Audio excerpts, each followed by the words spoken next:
Alors aujourd'hui, je vous emmène avec moi dans les coulisses de mes lancements de formation pour qu'on analyse ensemble les raisons qui ont fait que certaines, elles ont super bien fonctionné et d'autres, ça a été carrément un flop. J'ai envie de partager de plus en plus les résultats de mes tests plutôt que de faire des genres de leçons face cam, tout ça. Dites-moi ce que vous en pensez. Le but, c'est pas que je dise c'est ça qu'il faut faire, c'est ça qu'il faut pas faire. Plus partager ce qui a marché ou pas marché pour moi, comme une sorte de grosse mise en commun, et que on progresse tous ensemble. Pardon. Bref, allons-y. Je voulais commencer donc par les raisons de l'échec, parce que je trouve que c'est le plus drôle. Les premières raisons, j'ai préparé mes petites notes. La première que j'ai identifiée, c'est que j'avais eu une fois un mauvais positionnement. Juste pour le petit contexte, donc ça fait 5 ou 6 ans que je vends des formations en ligne. Je pense que j'ai dû en vendre une vingtaine de différentes. Il y en a qui, vous verrez, elles ont fait un seul lancement qui a floppé. Il y en a d'autres qui ont été lancées des dizaines de fois. Mais ce dont je vais vous parler vient de là, donc de 5 années environ d'expérience. La première raison de l'échec, qui était ma toute première vente, c'est le mauvais positionnement. Ma toute première formation a fait 0 € de vente. C'était fantastique. Gros coup au moral. Et alors, mauvais positionnement, c'est très dur de savoir exactement ce qui a bugué. J'ai demandé à quelques-uns des gens qui n'avaient pas acheté, mais on n'a pas toujours les réponses. Enfin, il y avait des réponses assez divergentes. C'est pour ça que j'en déduis un mauvais positionnement de manière générale. Ça correspondait à personne vraiment ce qu'ils voulaient. Il y a eu que c'était un prix globalement. C'était un prix qui était trop cher. Je ne visais pas le bon problème, enfin je n'aidais pas à résoudre un problème que les gens avaient envie de résoudre, parce que pour eux c'était pas un problème tout simplement. La formation elle avait un format un peu complexe, c'était pas que, enfin il y avait de l'e-learning, enfin des vidéos à consommer en autonomie, il y avait des appels de groupe, il y avait des trucs comme ça, c'était un peu Frankenstein et je l'avais mal expliqué, moi en plus c'était ma toute première formation que je vendais, donc j'étais encore mauvais dans l'explication. Donc ça a vraiment pas pris. Euh, et sur le moment, encore une fois, gros coup au moral. Après, encore une fois, première formation, on apprend. Enfin, maintenant, je suis plus gentil avec moi-même, ça, c'est pas grave. Mais on apprend beaucoup. Aussi, ce qu'il y a eu, c'est que j'y étais allé comme ça en me disant, je connais mon audience et je sais ce dont elle a besoin. J'avais pas fait du tout de sondage, d'appel de gens, enfin, de questionnaire, j'avais rien fait du tout. J'y étais allé vraiment au doigt mouillé et au talent, ce que je ne recommande pas du tout de faire maintenant. Donc, la solution déjà, interrogez toujours votre audience.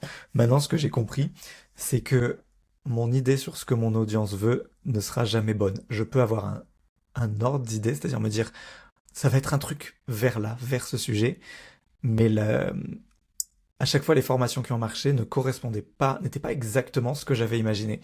Donc il y a toujours une légère différence, et c'est pour ça qu'il faut toujours demander directement aux principaux intéressés. Donc faites avec ce que vous voulez, soit du sondage, les gens y répondent, soit des appels. Maintenant, moi je recommande vraiment de faire des appels. C'est ce qui marche le mieux pour moi, c'est là qu'on a les meilleures réponses et tout, et puis on rencontre les gens, je trouve ça toujours plus sympa. Donc tout ce travail en amont pour éviter le mauvais positionnement et ensuite faire une prévente. La prévente, donc c'est avant de passer cette formation qui avait fait 0 €, j'avais passé 3 mois à créer les contenus. Donc quand je vois qu'en plus elle se vend pas et que j'arrive à comprendre après cette histoire de positionnement et que je me dis en fait elle se vendra jamais, franchement j'avais bien les boules.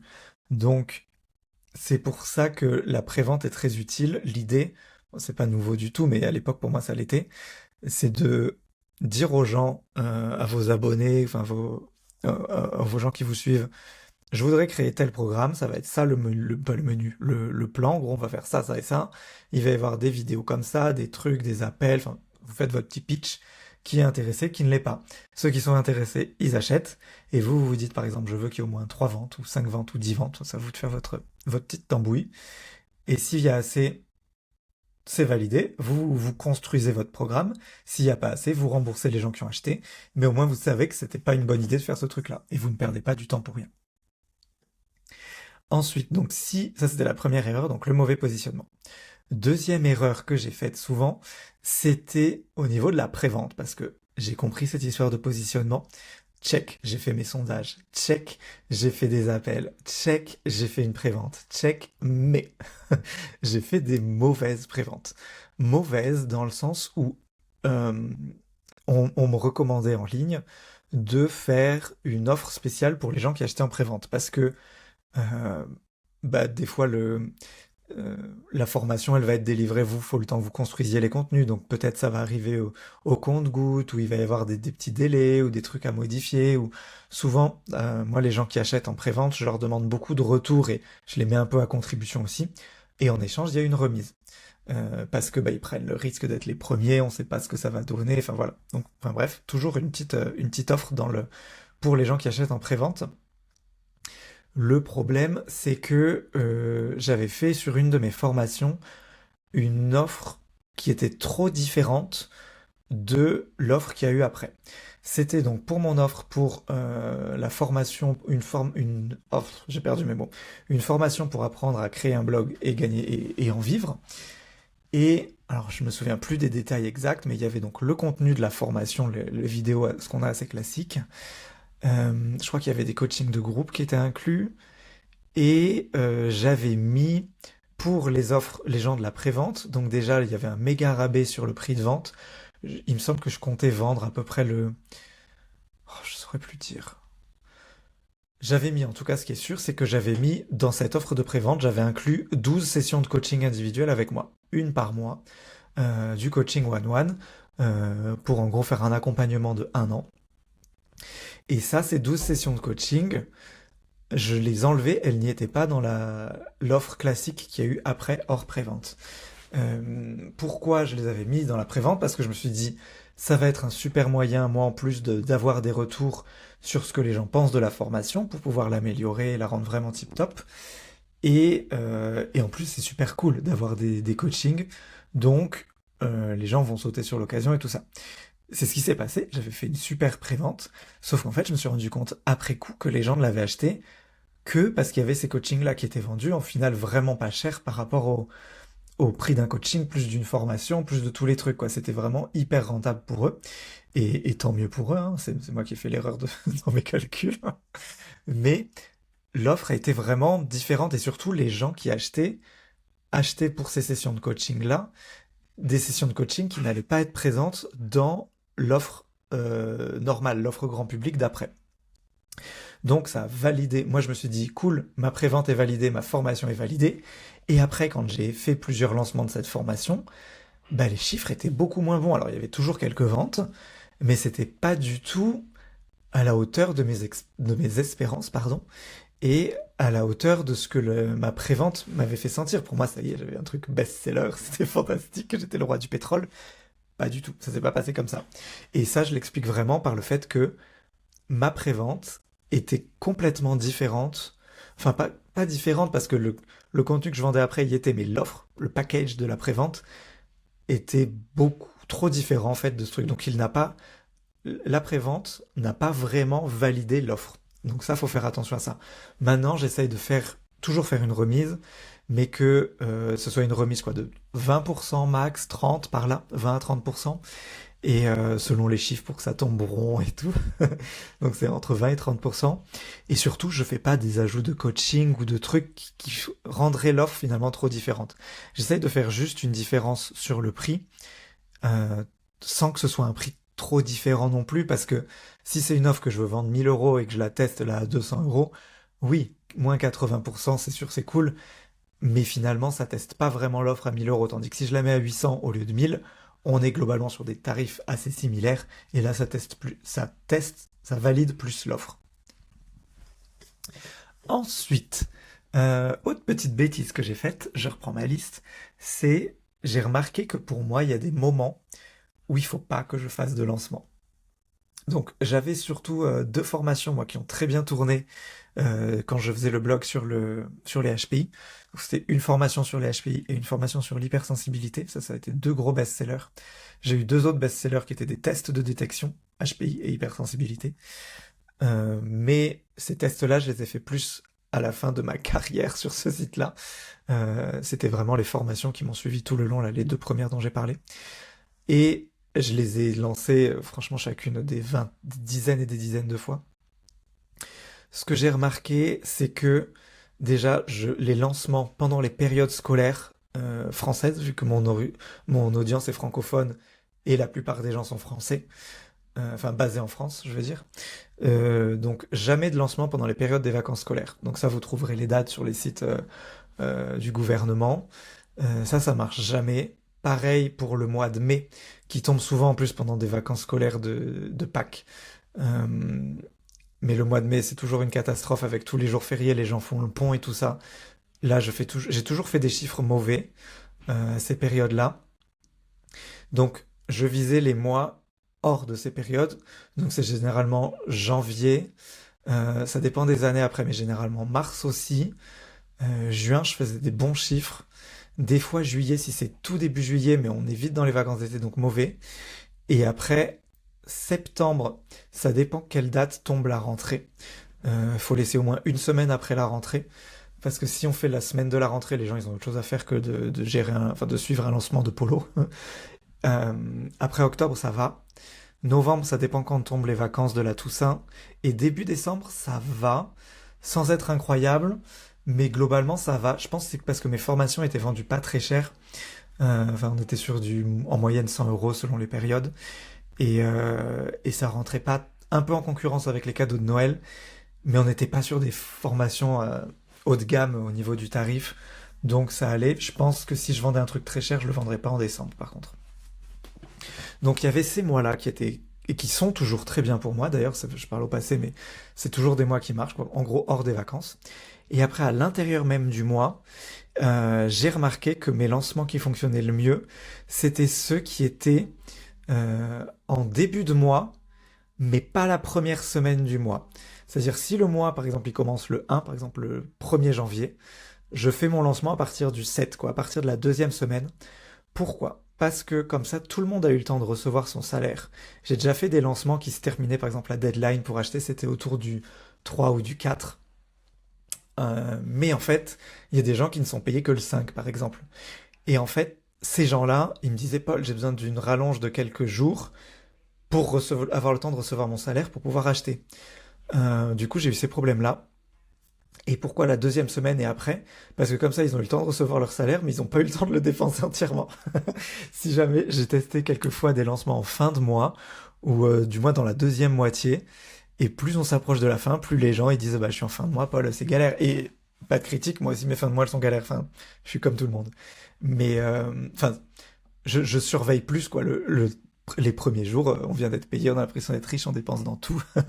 Donc voilà, moi ce qui marchait très bien, c'est autour du 8-12 quoi. Là, c'est vraiment le sweet spot. Essayez d'avoir la fin de votre lancement à ce moment-là. Moi, c'était des lancements à chaque fois qui duraient une semaine. Et je les faisais uniquement par email. C'est vrai que j'ai pas précisé ça, mais ça se passait comme ça. Donc j'essayais toujours de me caler une semaine. Et généralement, je me prenais mon début de l'année, je regardais mon planning, je regardais les dates des vacances scolaires, et je me disais, bah là, cette semaine, je vais caler un lancement, celle-là un lancement, celle-là un lancement, celle-là un lancement. Et j'alternais ensuite lancement, formation HPI, formation hypersensibilité, formation HPI. Et ça me faisait mon planning de l'année des lancements.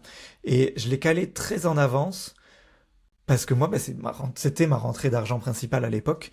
Donc il fallait que mon business tourne autour de ça. Donc il fallait que je sois vraiment attentif sur ces dates-là. Parce que si parfois je loupais le bon créneau où je faisais les meilleurs chiffres, et ben après, le mois d'après, ça se trouve, c'était les vacances du mois d'avril. Le mois d'après, c'est le mois de mai, il y a les ponts. Et puis après, c'est le mois de juin. Et du coup, ça fait que la prochaine rentrée d'argent, elle était dans 3 mois. Donc il fallait que je calcule bien ça et que surtout que je loupe pas mes créneaux. Donc les moments, moi, très très important pour moi. Faut que je boive un peu d'eau, j'ai la gorge sèche.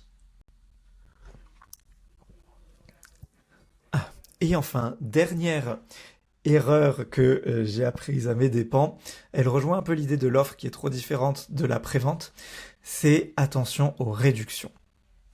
J'ai voulu tester de faire des réductions sur mes prix pour des Noël, pour des Black Friday, pour des offres, J'ai voulu tester, voilà, en me disant peut-être ça va marcher, ça va être cool. Ça a très bien marché le moment de la réduction, lorsque c'était la première fois que je faisais cette réduction. Par contre, après, impossible de revendre au même prix. Les gens s'en souvenaient et ça marchait pas. Ça marchait plus. Ils attendaient de revoir une prochaine réduction qui allait arriver peut-être ou peut-être pas. Mais à partir du moment où j'ai fait une réduction, c'était ancré comme étant le nouveau prix normal d'achat de cette formation. Et il y avait seulement les nouveaux gens qui venaient, qui n'avaient pas vu ce prix réduit, qui achetaient au vrai prix, au plein pot. Mais les anciens qui avaient hésité un coup et qui, 3-4 mois après, j'avais un nouveau lancement de cette formation, ils réhésitaient, s'ils voyaient que c'était de nouveau le prix normal et pas le prix réduit, niet, dans tous les cas, ils achetaient pas. Donc, maintenant, je fais plus du tout de réduction. Plus jamais. Ce que je fais éventuellement, c'est que je vais offrir un truc en plus plutôt que de réduire un tarif. C'est-à-dire que si je veux faire une offre spéciale Noël, je sais pas quoi, au lieu de dire vous avez moins 10%, je vais vous dire en plus je vous offre ce template de je sais pas quoi. Ça marche mieux. Déjà moi je m'y retrouve plus au chiffre d'affaires. Je perds pas mes ventes pour la fois d'après. Et les fois d'après, quand je veux offrir, enfin quand il n'y a pas le bonus en plus, les gens achètent quand même. Donc les réductions, je suis vraiment beaucoup plus... je suis pas fan quoi maintenant, j'aime pas du tout. Et après je le comprends aussi en tant qu'utilisateur, que client. Mes fringues, je les achète que quand il y a les soldes, je les achète pas au tarif normal. Pareil sur Amazon, quand je veux acheter des trucs, je me dis attends, Black Friday c'est dans combien de temps? Est-ce que je peux attendre plusieurs mois? Oui, donc j'ai ma liste de courses et j'achète tout à cette période-là. Enfin, je fonctionne de la même manière quand je suis client en fait. Donc c'est normal, on est tous humains, on fonctionne tous comme ça. Donc voilà, c'était pas mal les raisons de mes échecs. Enfin, échecs, c'est un grand mot, mais mes apprentissages, on va dire, parce qu'il faut dire ça maintenant. Maintenant, je voulais vous parler de ce qui a fait que ça a marché. Pourquoi mes lancements qui ont très bien fonctionné ont très bien fonctionné. Le premier, c'est le résultat du coup de ce que je vous disais, le contre-coup du mauvais positionnement. C'est quand j'ai réussi à super bien cibler le problème que mes clients veulent résoudre. Donc pour ça, je l'ai fait hyper bien via mes tests que je vous disais, donc tests pour savoir si on est HPI ou hypersensible, que je commercialisais, j'ai arrêté de les vendre il y a 2 ans je crois, parce que moi ça me prenait trop de temps après à gérer. Euh, le fait est que il y a beaucoup de gens, c'est la question numéro un dans le milieu du HPI, est-ce que je le suis? Je me suis toujours refusé à vendre des tests parce que j'étais très en mode il faut que ce soit de la formation hyper scalable et tout ça. Et au bout d'un moment, je me suis dit, mais attends, c'est ça que les gens ils veulent, je vais leur vendre ça. Et donc j'ai créé ce test, enfin, ces tests, je les ai faits, et là c'est parti vraiment comme des petits pains. Et dès que j'ai fait le premier lancement, ça a été un truc de fou. Enfin, les chiffres et l'adrénaline qu'il y a quand ça fait plein de ventes, c'est à la fois terrorisant et hyper jouissif. Enfin, c'est vraiment bizarre. Mais en tout cas, pour réussir à cibler ces besoins-là, ça a été beaucoup de connaissances de mon secteur. Ça faisait plusieurs années que je vendais de la formation là-dessus et que j'avais vu que c'était ça vraiment le problème numéro un. C'est des échanges avec des prospects et c'est aussi beaucoup de tests. Mes formations qui ont floppé, d'autres formations qui ont beaucoup mieux marché, voir comment positionner les angles sur mes pages de vente et tout ça. Donc, pour cibler le problème à la perfection, ça se fait pas du jour au lendemain, il faut accepter de faire des tests et d'itérer de lancement en lancement.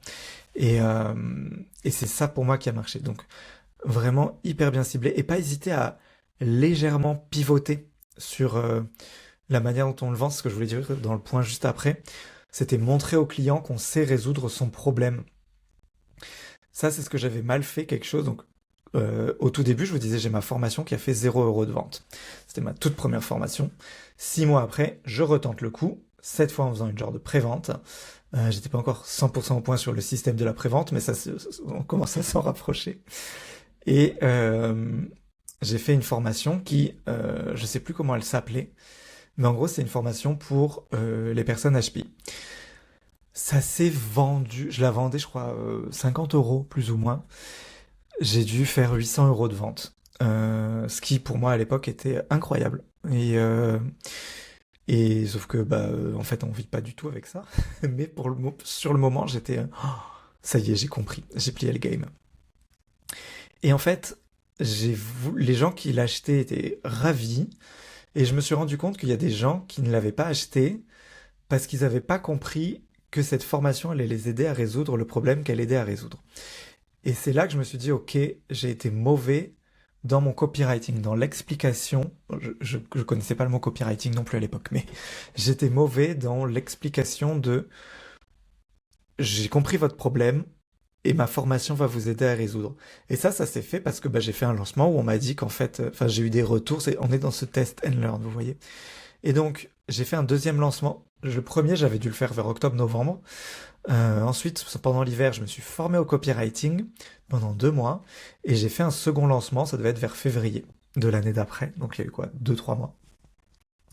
Entre-temps, j'ai retravaillé toute ma page de vente, tout le branding un peu de la formation qui s'est appelé Les Réponses, mais le contenu de la formation lui-même c'était identique, j'avais rien changé, c'était juste le packaging, le marketing, j'avais changé donc les emails de vente, page de vente, tous ces trucs, et là je refais le truc, même liste email, et au lieu de 800 € de vente, je suis passé à genre 5 000 € de vente.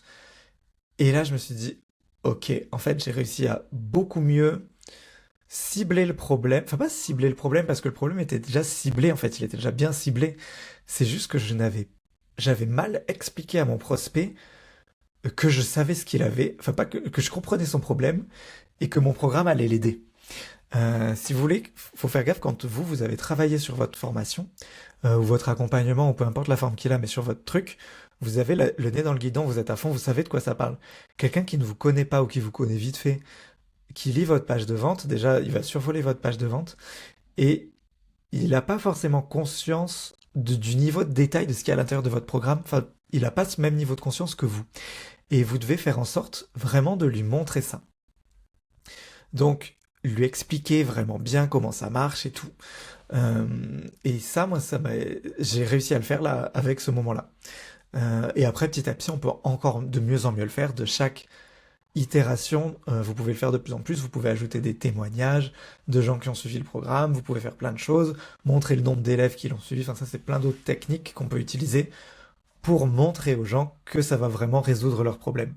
Mais au début, juste montrer que vous l'avez compris, leur problème, et que vous avez une bonne solution pour le résoudre, c'était quelque chose que j'avais pas fait, qui maintenant ça me semble une évidence, mais voilà, on démarre tous de quelque part. Une autre raison du succès, ça a été une réalisation, enfin, je sais pas si il faut les mettre dans le succès ou dans les échecs, mais c'est que il faut amener du monde sur la page de vente. Et que c'est tout con, hein, mais les formations que j'ai le mieux vendues, là où mes lancements, il y a eu le meilleur chiffre d'affaires, c'est là où il y a eu le plus de gens qui ont vu ma page de vente aussi.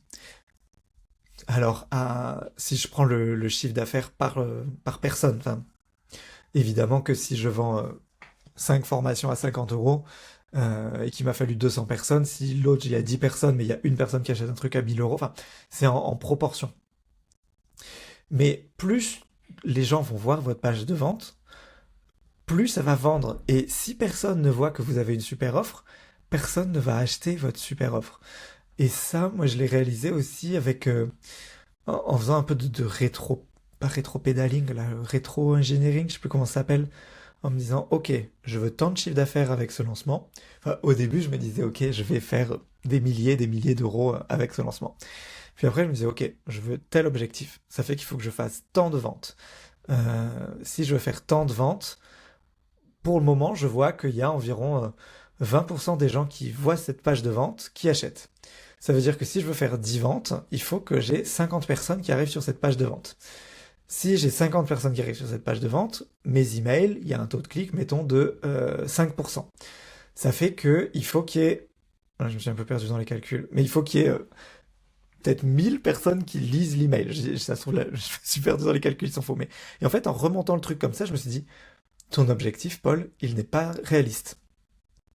Donc, il faut déjà caler son objectif sur un truc qui est réaliste, mais surtout amener plein de gens à aller cliquer régulièrement sur cette page de vente. Donc, quand vous faites un lancement, toujours, dites aux gens, va voir ma page de vente, va cliquer, va la lire, faites de la répétition du bourrin. Moi, ça m'a vraiment aidé, et surtout comprendre que, au bout d'un moment, plus votre liste email, j'enfonce des portes ouvertes, hein, mais je pense que c'est important aussi, plus grosse sera votre liste email, plus vous aurez de gens qui vont voir votre offre, si jamais vous l'avez bien amenée, et donc meilleurs seront vos chiffres, c'est normal. Et enfin, dernière raison du succès, c'est de... Là, on est plus sur un succès au niveau purement chiffre d'affaires. À la fin de... Si on mesure le succès d'un lancement uniquement dans le chiffre d'affaires. Maintenant, je suis pas du tout de cet avis-là maintenant, en grandissant, et parce que j'ai le luxe un peu de pouvoir dire non, il n'y a pas que l'argent qui compte, mais les... comment dire? J'ai perdu mes mots. Voilà. Parfois, vendre plus cher, ça fait augmenter les ventes. J'avais fait, donc je vous disais, ma formation sur la HPI qui a été vendue à 50 euros au début et que j'avais fait 800 euros et puis 5000. Et ben, j'avais eu souvent des plaintes. Il faut que je boive un coup. J'avais souvent des plaintes de gens qui me disaient que 50 euros c'est trop cher.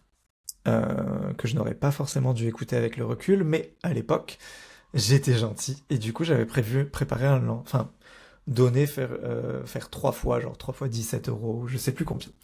Mais j'avais mis le paiement en trois fois. Sauf qu'en fait, souvent les gens achetaient en trois fois et puis et j'avais plein de paiements échoués, de gens qui payaient le premier coup et puis qui après soit leur carte bleue était morte, soit en fait on se rend compte qu'après c'est avec des cartes digitales qui expirent, soit mille et une raisons qui font que j'étais pas payé. Et moi, j'ai vécu ça vraiment comme du vol. J'ai très très mal vécu ça. Je considère qu'il y avait eu un service de ma part qui a été fourni, que les gens doivent honorer leur part du contrat. Et puis 50 euros, enfin, c'était pas du racket non plus. Mais bref, ce que je me suis dit à un moment dans un coup d'énervement et de rage, c'est ah ouais, il y a quelques petits cons, parce qu'on parle vraiment de trois personnes, enfin très très peu de gens par rapport à tous les gens avec qui ça se passait bien, le paiement en plusieurs fois. Je suis pas là pour vous dégoûter du paiement en plusieurs fois, la plupart des gens sont ultra honnêtes. Euh, mais je me suis dit, ah ouais, ils veulent faire les malins, ces petits trucs, et ben tout le monde va être puni. Et la formation qui était à 50 euros, je me suis dit, je vais la mettre à 3 fois 50 euros. Donc 150 euros du jour au lendemain. Enfin, que pour les nouveaux gens qui achètent, hein. Les gens qui avaient déjà acheté, je peux pas changer leur tarif. Et, et du jour au lendemain, sur un coup de tête, je l'ai passé à 150 euros. D'énervement, en fait. Je me suis dit, comme ça, je suis sûr d'avoir au moins 50 euros par personne. Et au pire, tout le monde se désinscrit au bout du deuxième mois, mais j'ai quand même eu mes 50 euros, quoi. Voilà, un peu con. Enfin, un peu con, non, c'est comme ça. Mais le fait est que les ventes ont augmenté. Le lancement que j'ai fait après à 3 fois 50 euros, j'ai fait plus de ventes, encore une fois, en chiffre d'affaires par abonné email, enfin par personne qui a vu la formation, j'ai fait plus de ventes. Donc j'étais un peu sur le cul, faut dire ce qui est, en mode, et est-ce que je peux augmenter encore plus, genre 5 fois 50? J'ai pas osé le faire. Mais ça m'a fait multiplier mon chiffre d'affaires. Alors pas par 3 parce qu'il y en a quand même qui, à mon avis, ceux qui étaient un peu tendus pour 50 euros quand c'est passé à 150, en gros, eux, ils ont dit non. Mais il y en a tellement plus pour qui c'était ok de passer de 50 à 150, en fait, que moi, je m'y suis largement retrouvé et j'ai fait des chiffres d'affaires beaucoup mieux. Et je voulais vous dire un truc, mais j'ai complètement zappé de le noter. C'était quoi? Ah oui, mais après, donc j'ai pas pu augmenter parce que c'est là que je suis parti dans mes tests de réduction, enfin de faire des offres, des remises, là, ce que je vous parlais un peu plus tôt, qui fait que en fait, le prix à 150 euros, j'ai pu le faire que sur quelques lancements, parce qu'après j'ai voulu faire la remise, du coup, c'est passé à 100 euros. Je l'ai fait à 2 fois 50 au lieu de 3 fois 50. Et les gens à partir de là sont restés sur ce nouveau prix-là de 100 et, euh, et n'ont pas voulu monter. C'est marrant parce que ça a été beaucoup plus simple de monter de 50 à 150 que, après une fois la remise passée, de 100 à 150. Je comprends pas, c'est comme ça. Enfin bref, voilà mes petites aventures au niveau des lancements, ce qui a fait les échecs et les succès de certaines de mes offres. C'est vraiment un nouveau format que je teste là, de vous partager mes erreurs, mes apprentissages. N'hésitez vraiment pas à me dire ce que vous en pensez, que ce soit bien ou que ce soit mauvais. Juste si vous aimez pas ce format, n'hésitez pas à me le dire. Enfin, moi, je vous force à rien, et comme ça j'avance aussi. Et je vous dis à la semaine prochaine.